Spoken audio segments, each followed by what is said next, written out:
Hi, my name is Bilito, Phytosign Team founder. Today is 26th February 2019 and would like to welcome all the way from Uganda, Mr. Martin, right, to share a good testimony with us. Thank you, Coach Willie. My name is Martin Ahaisiwe from Uganda. Thank you so much, Power Team family. I want to share a testimony to do with a stroke, and perhaps I'll give you another. Back in Uganda, in an area called Bondibujo, we have a gentleman, an old elderly man, who has had a challenge of stroke for the last 2 years. We had an awareness meeting at the referral hospital in that area, which is Bondibujo Referral Hospital, and everybody was shocked to see that gentleman who was known to have had the stroke that has disturbed him for the last 2 years, walking majestically with the rest of his family. We have a video clip of that, and when you watch it, it is so amazing.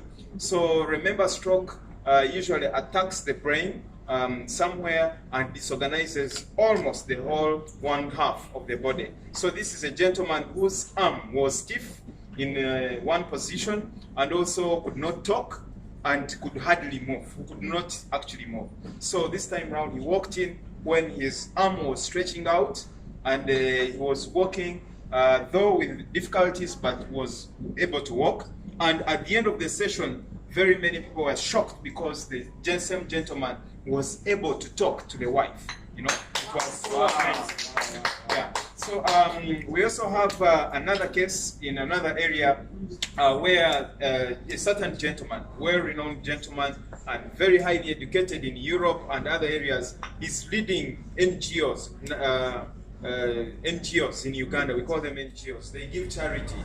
That gentleman happened to appear in a hotel, and at the end of the day, he opted to change room to another. So they decided to take him to the annex of that hotel.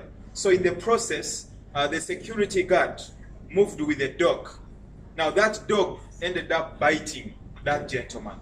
So because of that, it was eventually discovered in his body that a virus was eating up his blood, and it was fatal, only to discover that it was rabies. I do not know whether you have it here in Malaysia, but at the end of the day, he had lost hope. The entire family was being passed on to the uncle who was going to take care of the family because he had no hope of life anymore. But at the end of the day, the crystal cell did wonders. Crystal cell did wonders, and from nowhere, the blood count started increasing and improving. So we thank God for that. And we thank science so much for that great innovation of the stem cells, organic stem cells that have come up to East Africa. Yeah, we also have so many other cases, but I'll just talk about the case of cervical cancer. We have many women back in Africa who have challenges of cervical cancer. So as I speak today, we have 2 who have been declared cervical cancer free, having been hospitalized for a long period of time. That is in Bwera, in a place called Kajwenge, and also Kisoro. And both of them are elderly mothers above the age of 60. Having been challenged with cervical cancers, but I can testify today that the crystal cell has actually given them a lot of relief together with the snowfield. We've been giving it to them together with snowfield. So these great products have really done wonders for people. I thank you so much.